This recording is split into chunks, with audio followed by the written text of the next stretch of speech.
추석 밥상머리마다 빠지지 않는 이야기가 생겼습니다. 도대체 김현지가 누구야? 온 가족이 TV 뉴스를 보며 이렇게 묻는 풍경이 곳곳에서 펼쳐졌습니다. 대통령실 제1부속실장, 대통령의 최측근, 실세 중의 실세라는데 정작 국민은 이름 외에 아는 게 없습니다. 얼굴도 경력도 출신도 나이도 공개되지 않았습니다. 그저 이재명 대통령의 그림자라는 말만 무성할 뿐입니다. 이쯤 되면 묻지 않을 수 없습니다. 뭐가 그렇게 두려워서 숨기나? 대통령실은 국가의 심장부입니다. 그 안에서 대통령을 가장 가까이 보좌하는 제1부속실장은 권력의 핵심에 있습니다. 국민 세금으로 운영되는 공적조직의 고위 공무원이 신상을 감추고 국회 증인 출석을 피해 인사이동을 하고 언론이 아무리 물어도 개인정보 보호를 이유로 답하지 않는다는 건 도저히 납득할 수 없습니다. 이건 공직의 기본을 망각한 행태이며 민주주의의 원리를 뒤흔드는 위험한 전조입니다. 김현지 실장은 대통령 취임 직후부터 총무비서관으로서 예산과 인사, 청사 운영 등 대통령실 안살림을 총괄했습니다. 그런데 국정감사를 앞두고 느닷없이 제1부속실장으로 자리를 옮겼습니다. 시점이 묘합니다. 총무비서관은 국감 증인으로 반드시 출석해야 하는 자리입니다. 하지만 제1부속실장은 대통령을 지근거리에서 보좌한다는 이유로 출석이 관례상 면제됩니다. 결국 국감장에 나서야 할 사람을 피신시킨 셈입니다. 대통령실은 이미 석 달 전부터 예정된 인사였다고 해명했습니다. 그러나 이 말은 설득력이 없습니다. 정말로 석 달 전부터 계획된 일이라면 왜 하필 국감 직전 그 시점에 단행했습니까? 국민의힘이 증인 채택을 요구하자마자 인사를 발표한 것은 우연입니까? 모든 국민이 납득할 수 있는 투명한 절차였다면 이런 의혹이 생기지도 않았을 것입니다. 더 황당한 것은 대통령실의 모순된 태도입니다. 강훈식 비서실장은 김 실장은 성실하고 직언을 하는 인물이라며 칭찬을 늘어놓았습니다. 우상호 민정수석은 100% 출석한다고 장담했습니다. 그러나 대통령실 대변인은 국회가 결정하면 따르겠다고 한 발 물러섰습니다. 그 말은 곧 민주당이 반대하면 출석하지 않겠다는 뜻입니다. 정말로 나가서 당당히 설명할 의지가 있었다면 이렇게 애매하게 말하지는 않았을 겁니다. 이 모든 과정을 보면 김현지를 숨기기 위한 정치적 계산이 숨어있는 건 아닌가 하는 의심을 지울 수 없습니다. 대통령을 20년 가까이 보좌해온 그림자 참모라는 점, 인사권과 예산을 쥐었던 핵심 자리였다는 점, 그리고 지금은 대통령 부부의 일정과 이미지를 관리하는 제1부속실장이라는 점이 그 의심을 더욱 짙게 합니다.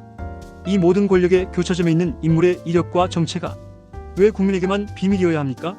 더불어민주당의 태도도 문제입니다.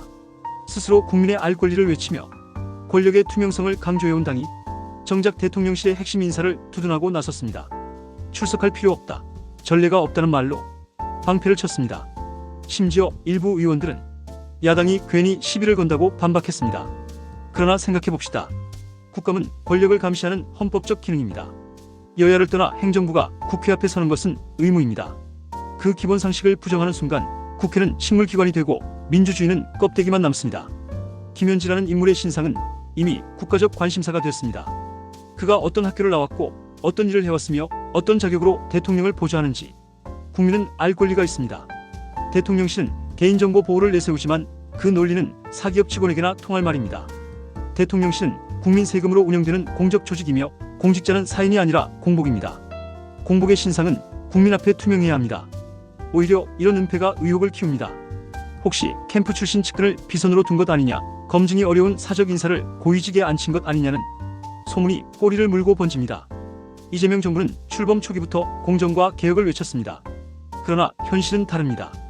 검찰 개혁은 했지만 대통령실은 불투명합니다. 재벌 개혁은 말했지만 인사 개혁은 멈췄습니다.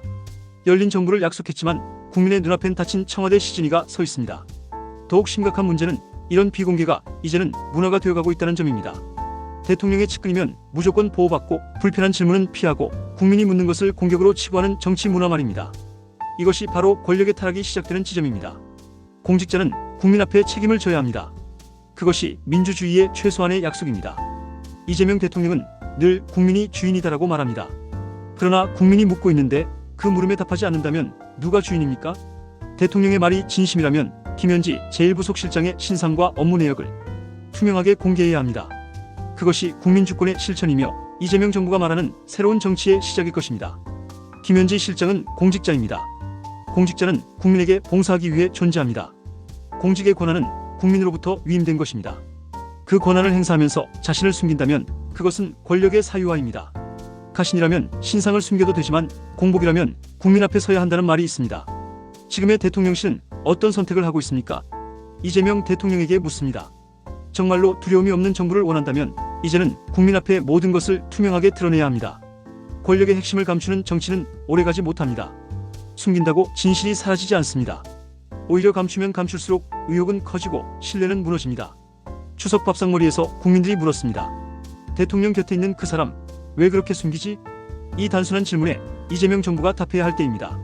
투명하지 않은 권력은 언젠가 무너집니다. 국민이 주인이라면 국민이 알고 싶어하는 진실을 숨기지 마십시오. 지금은 대통령실의 책임 있는 해명이 필요할 때입니다. 정치의 기본은 신뢰이고 신뢰의 시작은 투명함입니다. 이재명 정부가 그 상식을 잊었다면 국민이 다시 일깨워줄 것입니다. 국민이 주인이라면 숨길 이유가 없습니다.